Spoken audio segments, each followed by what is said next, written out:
Vechain is pumping 60% up in the last 3 weeks, and it just won't stop. Today we are going to talk about news for Vechain. What is new? What is breaking news? All the tech updates that are coming from the last AMA, and we're going to look at the charts and what those have in store for us. Very important stuff in my opinion.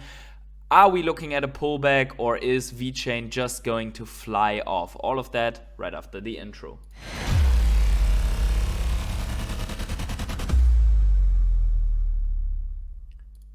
Hey everyone, it's the Patient Hodler coming at you with another Vechain video update, and today we are going to talk about what is new for Vechain. And as I said in the intro, Vechain is up a staggering 61% since we broke that key resistance here. We haven't yet really flipped it into support, but we are going to talk about all of that after we discussed the news. So let's do the news first, then the charts. If you enjoy these Vechain updates, then please smash up the like button right now. Thanks for the like, and make sure to subscribe to the channel to always stay up to date. We're going to do more of those Vechain updates. So let's first of all look at the Vechain Tech update series of December. This is coming out of the latest AMA that happened a couple of days ago on Twitter, on the Twitter space, but a lot of people that are following Vechain and are only on YouTube have probably missed this. So this is about V-World, the new wallet ecosystem. This is about Vechain, about rewards platform, nodes, new dApp kit, and many more things. And we're just going to go over the highlights. So first of all, Vechain has this wallet infrastructure ecosystem that is called V-World, and they have already over 210,000 mobile installations that are as much Android as iOS. So on both sides, it works on both systems, and the Vechain Thor mobile wallet is going to be discontinued in the process on the 31st of December, but not to worry, your assets and key store remains available. So that is important for you to know. This wallet infrastructure is going to be crucial or very important to the growth of Vechain. And we will see here that V-World has now a dApp store update where there is a dApp Discover tab in V-World, and with this update in place, V-World officially reaches core feature parity with the old mobile wallet, which is important, right? You don't want to have a downgrade if you migrate. And then there is something for builders, as was requested 2 AMAs ago when Sunny Lu attended the space as well. And we see here 4 dApps, both present and future, seeking easy integration with V-World. Life just got much easier with the launch of the official dApp kit, requiring just a few short lines of code. Project can enjoy a greatly simplified V-World integration process, allowing them to make use of our powerful new wallet infrastructure. So there will be also fiat on-ramps and integration with Ledger Live. So this is interesting as well, and I think it's really good for usability, for user onboarding. The integration of Coinbase Pay's fiat on-ramp has allowed users to buy VET directly from V-World. That is not stopping. They say we will soon be integrating another fiat on-ramp, Coinify, to broaden user choice and complement the full integration with Ledger Live. And then we see the completion of Ledger Live is due in the second half of December. So this is right now, basically, when VET and Vether will become fully manageable on the Ledger Live platform. And that also allows that VET can be purchased directly on Ledger Live, and not as before you had to use another wallet system like the Sync wallet, for example. So we see here users will be able to purchase VET via Coinify's fiat on-ramp directly through Ledger Live, storing their digital assets on the platform after the purchase. So yeah, they're continuing to evaluate on-ramps and fiat service providers to provide users more choice. Then they have the Web3 as a service, the main product, so to say, the Vorj update.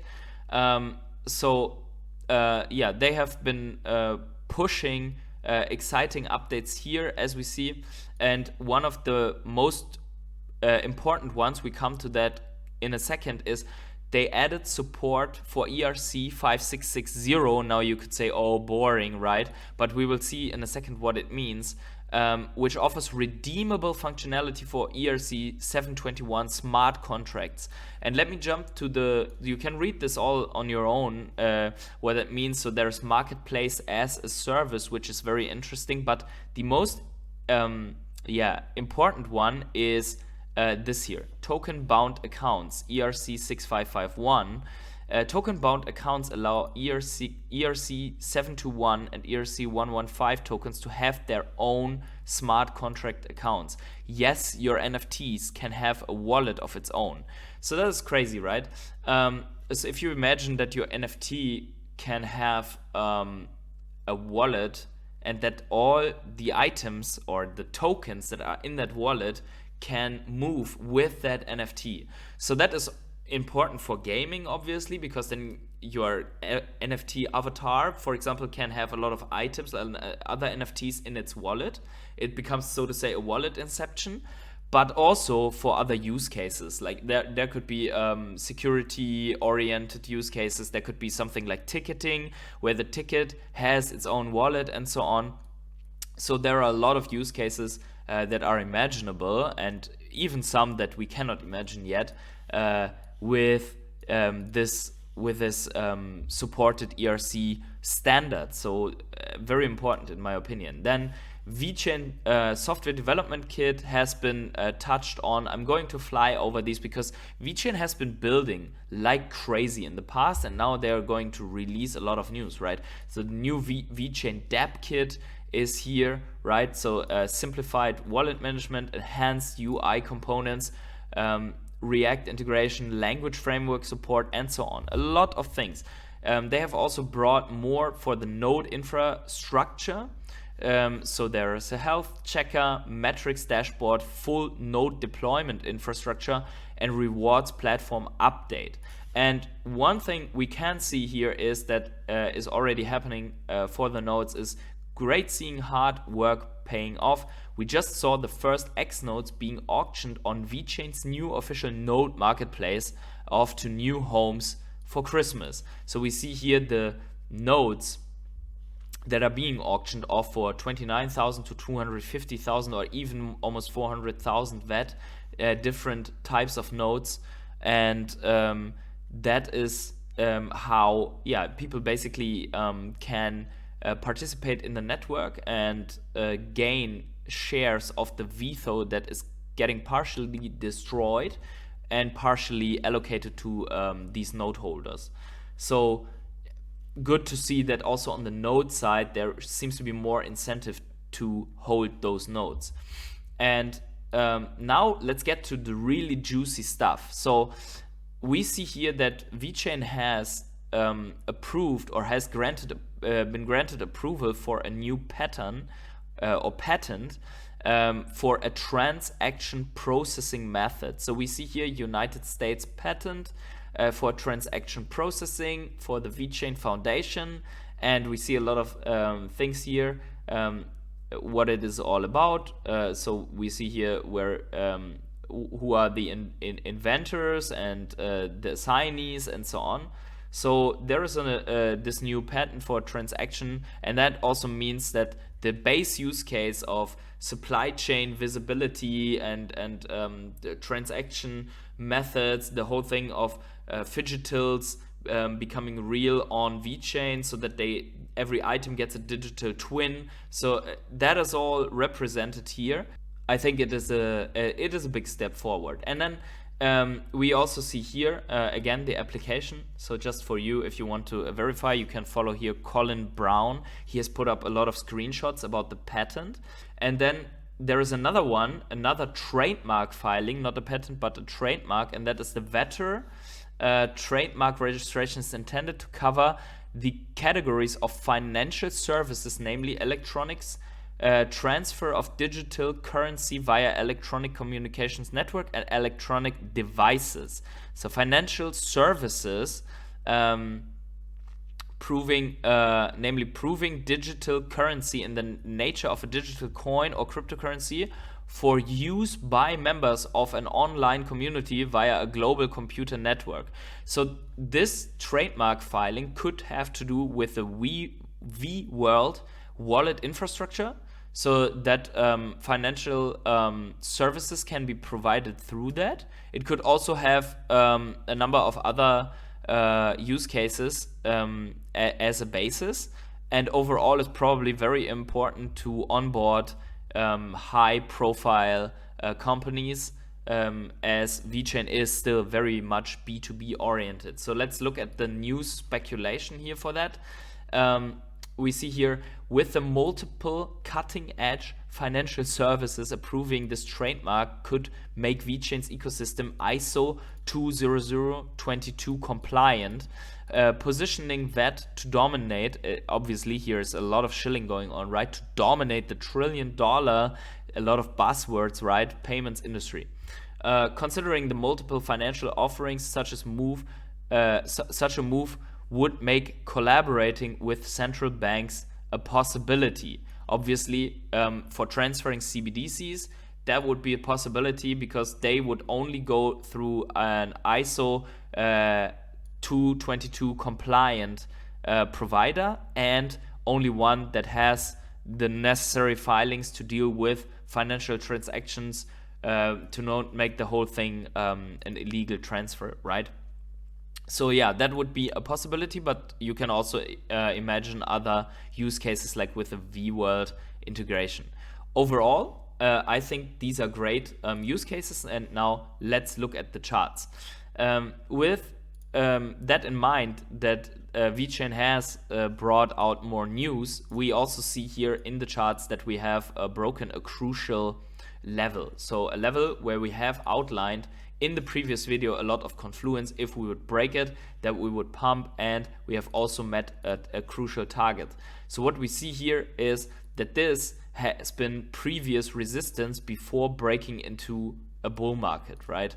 So and then after our previous bull market, we have been coming down, forming a series of lower highs and lower lows, right, until we bottomed out. And we broke 2 times below this crucial support resistance line. So in the bear market, we found support until we dropped even further into capitulation. We tried to break above in a relief rally and formed a second low. And now we have found first resistance here, and we have broken again through this. Last time we have significantly broken above this. We headed into the next bull market for Vechain. Okay. That sounds good, right? Although we have also at the same point, we outlined this in the last video, we also broke this falling channel, falling wedge, if you want. And this breakout, if we look at this from a non-logarithmic chart, and we take let's say the not so conservative target, that is actually from the breakout point right here. We have met this target to the T, right? So the big question is, what is going to happen for Vechain now? There is one other crucial resistance where I thought that Vechain would hit its head, and that is actually here. So if you look at this box with these wicks here, that would have been an area where I would have suspected resistance, and we blasted right through it. The question is, will we close the week here, or will we come down and cool off a little bit? What is important to note is that this blasting through and going through this, we have never flipped this into resistance, right? So we could still test back either to this, or in a worst case back down to these levels, right? Or even down to back test this previous overhead resistance that has held for a longer time. That is important to see. Another argument for not chasing this green candle right now, and obviously this is not financial advice, so if you want to see this like this is going straight to the moon without coming back, without cooling off, then so be it, right? But we have to see that we are severely overbought already. We are at an RSI of 80, as you see down here, and also the stochastic RSI is in overbought territory, hinting at, not quite yet, but hinting at a momentum change. So momentum to the downside could be happening, and we need this to cool off. That doesn't mean that we cannot go on for a little bit before we have a bigger pullback. But we also see that the last time pre-bull, we had a major run up after we blasted through this resistance line, which kind of resembles something like this, right? And then so we went a little bit further here, and then we had a huge pullback. It doesn't look huge here, but if we take the measures here, we see that it was more than a 50% pullback back to this previous bear market overhead resistance, right? So if we would say that that something like this could be happening here, and we say this is our bear market resistance, and we fly off a little bit more, we could still have a big pullback somewhere in this range. That doesn't mean that we cannot go to 5 cents first or something like that, right? But expect a massive pullback out of this after a while. Maybe we reach here. You see it when we had this, we also were severely overbought, and we were severely overbought on the RSI here. So before we had the pullback, and you see that there is still room between this and where we are right now, because back then we had an RSI of almost 90. So there's still room to pump a little bit more, right? But be aware that these pullbacks can be really nasty, and the bears will come out one more time to FUD you out of your bags at that specific point. So be prepared for that. And overall, I think a pullback will be a great opportunity to get ready, because if we count from here to all-time high, we are looking at roughly 7x. If 1x is staying at the same price, then it's a 7x, right?